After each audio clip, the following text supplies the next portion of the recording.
If it wasn't for Final Fantasy, honestly, I wouldn't be the person who I am today.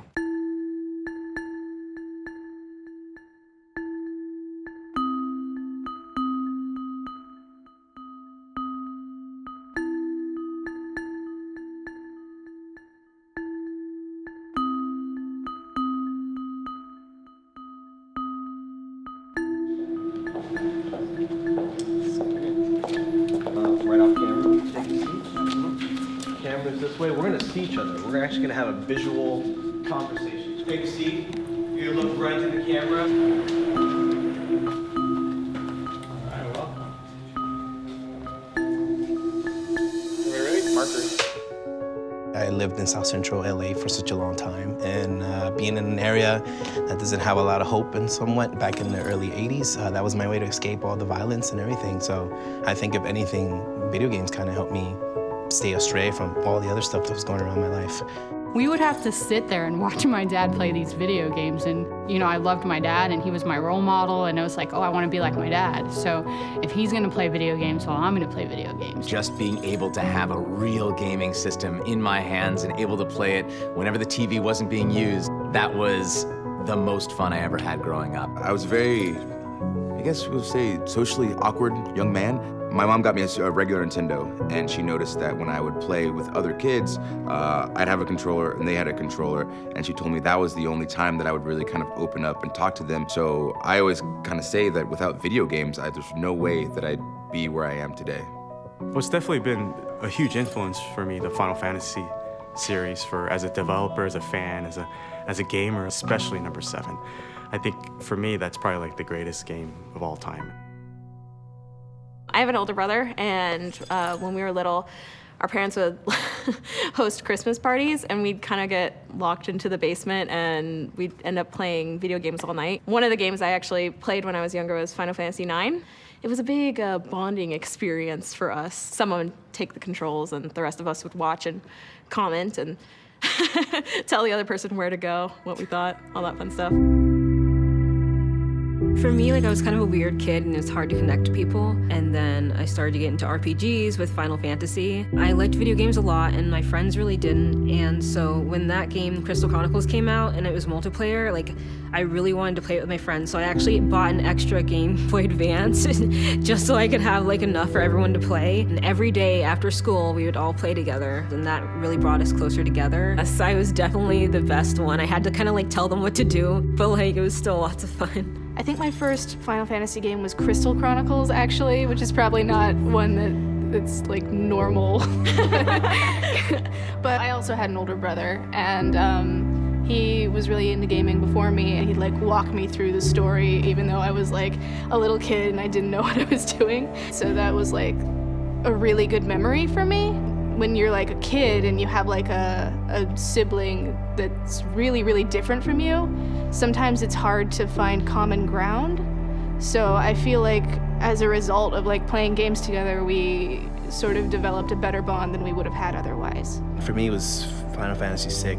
I think I have a huge bond with that because that was the first game I actually sat down and saw my cousins play. Yeah. I wasn't allowed to play their game because they're don't play our save file, don't use up all our Phoenix out, don't do none of that. So I remember watching them play, and it was just almost like an opera since the beginning up until the end. As I was the guy in the back, yeah, you can do it, do the final, I want to see him do the final. And so after they played it, they gave me Final Fantasy VI, and I think that was a passing of sure. the girl, they're here, you have the grail now, and just go with it. I grew up in the inner city. My parents were both working class. In a middle class family where you have children and you're working to survive in New York City, which is where I was born and raised, it was not cheap. And so video games, you can have months and months and months of entertainment. It was our time spent together, and it was our way of having fun in life. First official Final Fantasy game I played and finished was 8. I'm a sucker for romance. And even though I have favorites that I would much probably pick over it, if I'm gonna be stuck with one, it's gotta be Final Fantasy VIII. And even though this happened a couple of years after, I ended up meeting my now fiance. We've been together for 15 years now. And that game is the reason we started talking. When we were in high school, that's kind of how we clicked, was because we both played Final Fantasy VIII. I'd be drawing my fan art of Final Fantasy characters. I'd see that she had you know, some Final Fantasy VIII art. I was like, oh, you played the game? And she was like, Yeah, I was super dismissive, didn't want to talk anymore. And he kept poking at it, and he's like, you like Final Fantasy? Oh, which one's your favorite? And I said 8. It's kind of funny because he doesn't like to tell this way, but I asked him out. She asked me out. She's the one that initiated it. She's the one that said, oh, I like you. And he's like, well, you mean like your friends? You like your friends? And I was like, no, I like you. I was thinking about the relationship between Renoa and Squall and how adorable it was and how forceful Renoa was. And I wanted to be that because I didn't want to lose him either. Such corny stuff to be saying on camera, dude.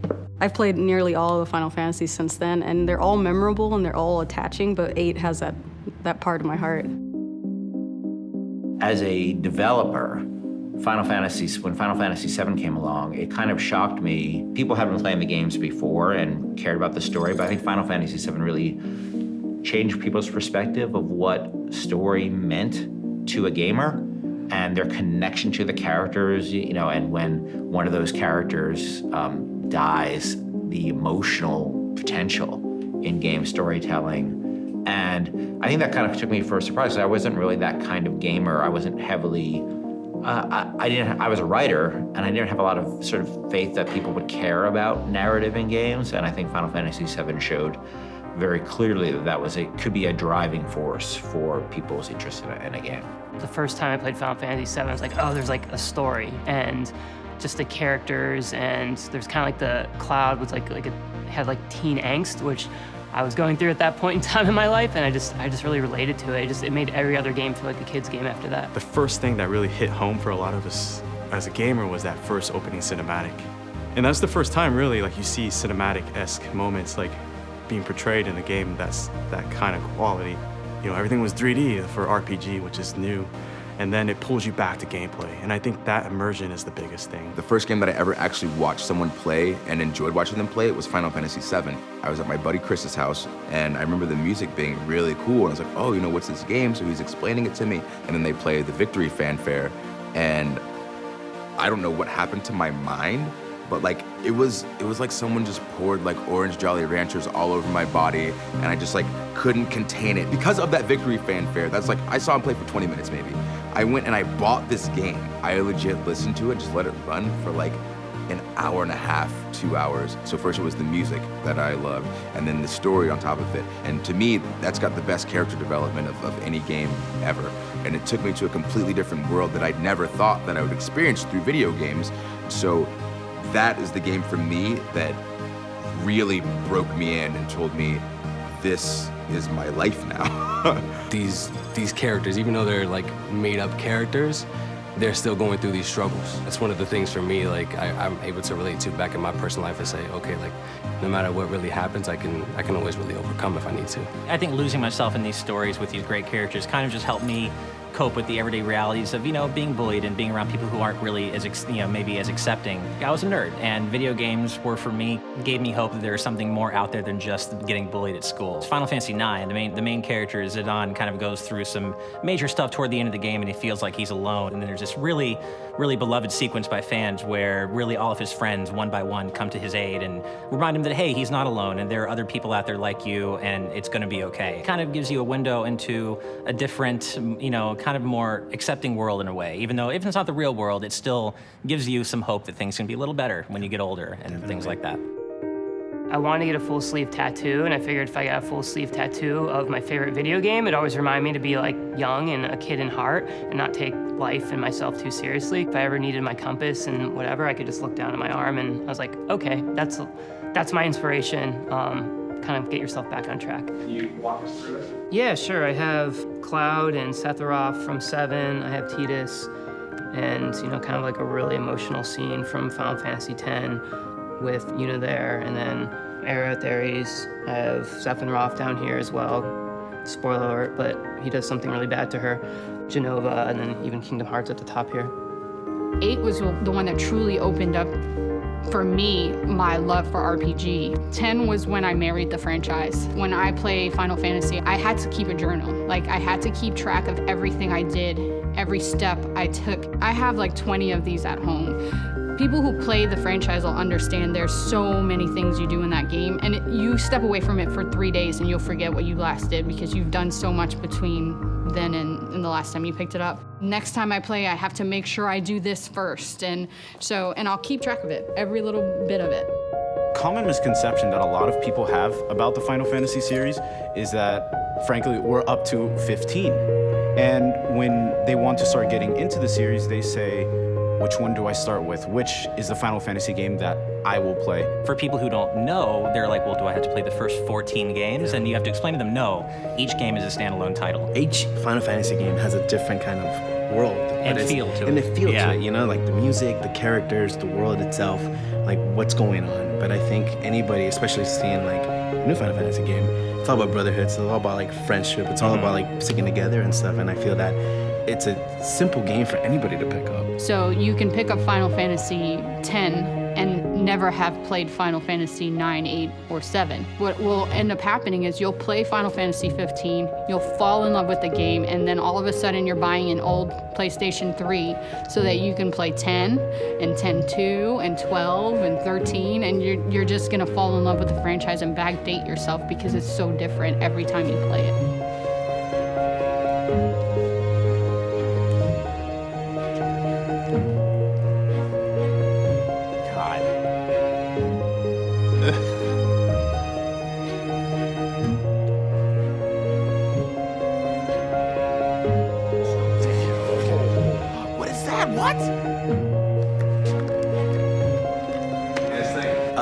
Summons are looking. Summons are crazy. Yeah, Summons is really awesome. It looks awesome. This game looks awesome. I feel like this is what would happen if me and 3 of my friends got sweet Final Fantasy magic powers. This is just like good brothers setting people on fire. Like, I'm shaking a lot, and if you could zoom in on this, I have goosebumps, people. Like, I have chills. I seriously have chills right now. It's unreal. This might be the Final Fantasy that kind of brings like a new wave of gamers to Final Fantasy like it did when I was younger. From everything that I saw, like I'm already in, and I was told that this game might challenge my love for Final Fantasy VII, which huge claim, but you never know. I'm ready. Final Fantasy 15. We're ready. We're both ready. So ready We're for so it. ready for it.